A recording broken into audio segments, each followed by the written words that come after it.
Hi there, and welcome to more Lore of the Cards, the series that looks to inform you about the lore associated with your Hearthstone deck. Up to this point, the series has covered common cards, and today we'll be looking at something a little bit more epic in proportion. Warlocks, watch out for his swing because we will be having a nose at the terrifying Pit Lord. We will investigate the description of the card, who is portrayed in the art, and a little bit about the race in general. The art of the card is by Glenn Rain, who is one of Blizzard's main artists. Glenn has worked in the video game industry for over a decade and has produced a huge amount of Warcraft related art, which has been used for the TCG, novels and the games themselves. He has also produced art for Blizzard's other IPs, Diablo and StarCraft. Glenn has drawn some of the Warcraft universe's most iconic images and characters, including the Sylvanas art from Hearthstone, Cairn Bloodhoof and Magtheridon. Magtheridon and his race, the Pit Lords, are also known by another name, the Annihilin. These gargantuan demons are exceedingly powerful, their rage and desire for combat making them formidable in a fight. Visually, the beasts look like demonic centaur, having a lizard-like bottom half and a more humanoid, I'm using that word in the vaguest of senses, upper half. The demon also possesses wings, but is far too heavy even with the assistance of magic to fly. Instead, the wings are often used as a defense mechanism. The Annihilin's blood-chilling visage have two tusks either side, with rows upon rows of razor-sharp teeth, which even cover some of the surface of their tongues. In Warcraft 3, the Annihilin also had some big, beefy biker beards, but in World of Warcraft, these beards vanished, to reveal a complexion that rivaled the smoothness of a baby's bottom. The Annihilin are members of the most destructive and evil force of the Warcraft universe, known as the Burning Legion. They were recruited by one of the Legion's most powerful champions, Kil'Jaeden. It cannot be said exactly when the race joined the Legion, but what can be said with certainty is that their membership predates the War of the Ancients, the Burning Legion's first attack on the world known as Azeroth. This war sits around 10,000 years in the past. It is thought that the Annihilin must have joined the Legion several thousand years before this, as they tend to hold high-ranking positions, and are well and truly integrated into the Burning Legion war machine. A great deal of the race's culture is still unknown to us. The Pit Lord who has been the most successful within the ranks of the Burning Legion was known as Mannoroth, the Destructor. Through his ruthless actions and sharp cunning, he became one of both Archimonde and Kil'Jaeden's favoured lieutenants. Kil'Jaeden and Archimonde are the two greatest champions of the Legion, second only to its leader, Sargeras. Mannoroth enjoyed his station, as it allowed him to slaughter countless beings to feed his insatiable bloodlust. During the War of the Ancients, Mannoroth was sent to Azeroth by Sargeras to help the Highborn prepare for his arrival. The Highborn were the Night Elf nobility, who betrayed their people for the promise of power from the Burning Legion. Mannoroth helped the Night Elf Queen Ashara and her mages further strengthen the portal he was summoned through to allow a being of Sargeras' power to pass through. Mannoroth was unsuccessful, his plans being thwarted by Malfurion Stormrage and his allies, but the portal was by no means destroyed. Sargeras sent Archimonde to take over where Mannoroth had failed. While this did dent Mannoroth's pride, it did allow him to do what he did best: kill. The Legion's assault gathered momentum and Mannoroth slaughtered countless Night Elf forces. They almost achieved the goal of summoning Sargeras, but in a last desperate bid to save their world, the races of Azeroth were able to stop Sargeras' arrival and drive many demons back to the Twisting Nether, a dimension of chaotic magic that is home to many of them. Mannoroth himself was driven back by Illidan Stormrage and heroes from the future, an event that players of World of Warcraft could experience by completing the Caverns of Time dungeon, the Well of Eternity. Mannoroth was not slain, and would later be key in one of Warcraft lore's most important events, the corruption of the Orcish race. The Orc homeworld was known as Draenor, and it was here that Kil'Jaeden found them. The Draenei had long been on the run from the Burning Legion, and the most recent world they had ended up on was Draenor. Kil'Jaeden tracked them down, but rather than going all guns blazing as he had before, which meant the Draenei were able to escape before he even got to them, he went for a more deceptive route. The Orcs were hunters with a deep respect for their ancestors. It was this that Kil'Jaeden preyed upon. He contacted the elder shaman Ner'zhul, appearing in the guise of his deceased mate to convince him that the Draenei meant to harm his people. The Orcs attacked the Draenei, destroying many of their settlements. Because the Orcs' crusade was not just, the elements no longer answered their shamanistic calls for aid. So Kil'Jaeden taught the race Fel magic, a magic school used only to bring destruction. Through prolonged use, Fel magic corrupts the user, possibly transforming their skin and eye colour. Orcs were almost loyal servants to the Burning Legion, but it would be Mannoroth that would bind the race to the Legion forever. At Kil'Jaeden's request, Mannoroth travelled to Draenor and entered into a blood pact with the Orcs. He cut himself, draining a little blood which the Orcs drank.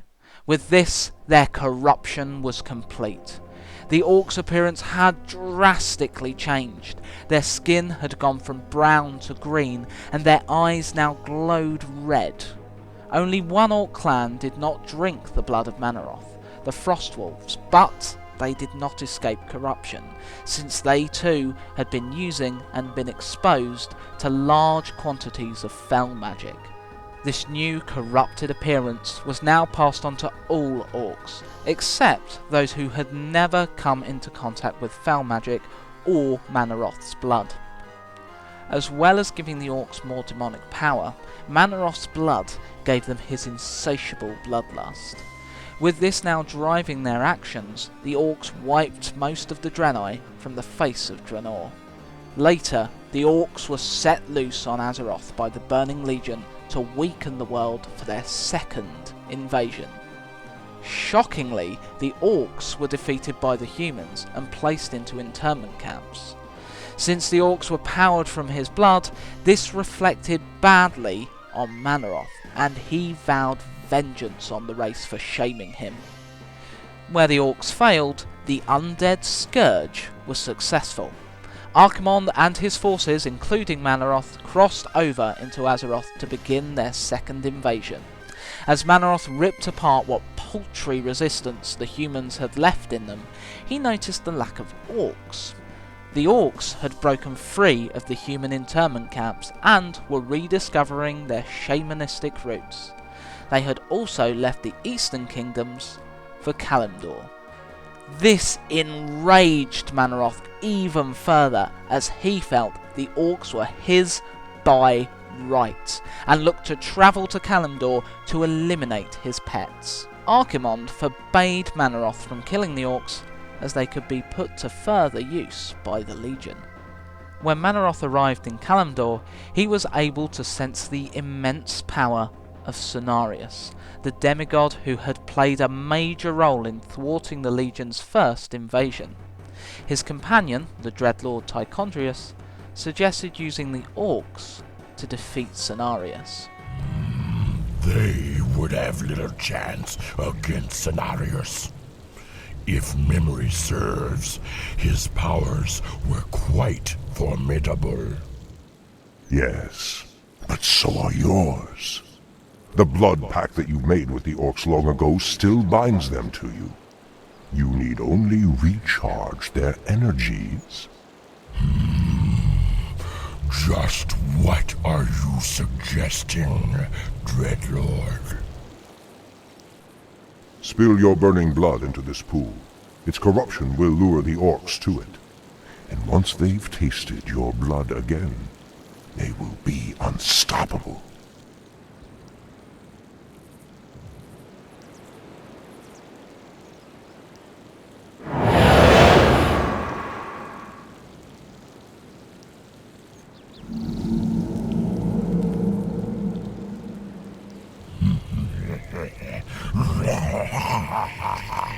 Grom Hellscream and his Warsong clan drank from the corrupted well, and empowered by Mannoroth's blood, were able to kill Cenarius. Mannoroth revealed he was the source of the Orcs' rediscovered power and forced Grom and his clan into serving him once again. Unable to abandon his best friend, Warchief Thrall came to his rescue. Grom had been the first to drink the blood of Mannoroth on Draenor and doom his race into serving the Burning Legion. Hellscream's redemption was at hand. He and Thrall went to face Mannoroth in Demonfall Canyon. Thrall's attack was easily brushed off by Mannoroth, but the mighty Hellscream leapt at him, cleaving Mannoroth's glaive in two and burying his trusty axe Gorehowl deep into the demon's chest. Mannoroth died in a blaze of demonic fire, which also took Grom to the grave with him. The Orcs were now free of the Burning Legion's corruption. Thrall, the blood haze has lifted. The demon's fire has burnt out in my veins.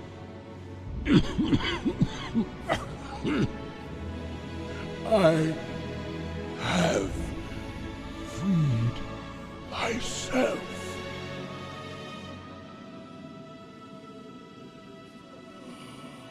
No, old friend. You've freed us all.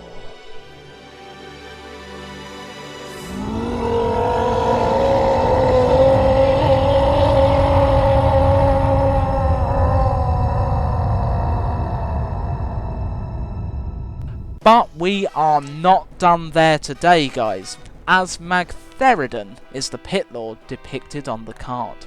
So, let's learn a little more about the self-titled Lord of Outland. After their defeat in Azeroth, many Orcs returned to Draenor. The humans followed, hoping to wipe the Orcs from existence. In desperation, the Orcs opened portals to other worlds for them to escape the humans and conquer for themselves. The volatile magics used to open these portals took their toll on Draenor, tearing it asunder. This new destroyed world became known as Outland. In the wake of the planet's cataclysm, Magtheridon rose to power. He gathered together what remained of the Orcish clans and corrupted them even further by feeding them his blood, giving him an army of battle-mad Fel Orcs to command. Magtheridon's dominance did not stop there. Using the portals the Orcs had recklessly opened before, he summoned demons to his army to form a truly terrifying, expansive force. He ruled Outland with an iron fist, crushing any resistance. Some Draenei remained on Outland and opposed him, but their forces were nowhere near strong enough to trouble Magtheridon's rule. 20 years later, Magtheridon would be overthrown. On the run from a vengeful Kil'Jaeden, Illidan's Stormrage sought Magtheridon's seat of power to protect himself. Illidan had gathered an army of Blood Elves and Naga from Azeroth, and while on Draenor he discovered the Ash-Tongue Deathsworn, an elusive tribe of broken Draenei. Illidan closed the portals, providing Magtheridon with reinforcements, and recruited the Ash-Tongue to his cause. They stormed Magtheridon's Black Citadel and defeated the Pit Lord in his own throne room. What Magtheridon had initially thought was a test from the Legion soon turned into something a lot more sinister. He was dragged away and chained up by the Orcs he used to command under Hellfire Citadel. Illidan used Magtheridon for his blood, draining him so that he could feed the Fel Orcs that now made up a portion of his armies. The Orcs were careful not to drain too much from Magtheridon so that they had an infinite supply of demon blood. While battling the Fel Horde in the Burning Crusade expansion, heroes of the Horde and the Alliance could hear deep bellowing cries of rage beneath the citadel they fought on. When they travelled beneath, they found Magtheridon still very much alive. His jailers were killed, and shortly after, Magtheridon fell as well, cutting off the Felhorde's supply of demon blood. And finally, who is Brutalis? Also mentioned in the card's description. Just some raid boss. Thank you so much for watching. Like and subscribe if you want to see more of this series, and if you could share it around, I'd really appreciate that too. If you have any corrections or suggestions for which card to cover next, please let me know in the comments section below. I promise I am listening. Bye bye guys.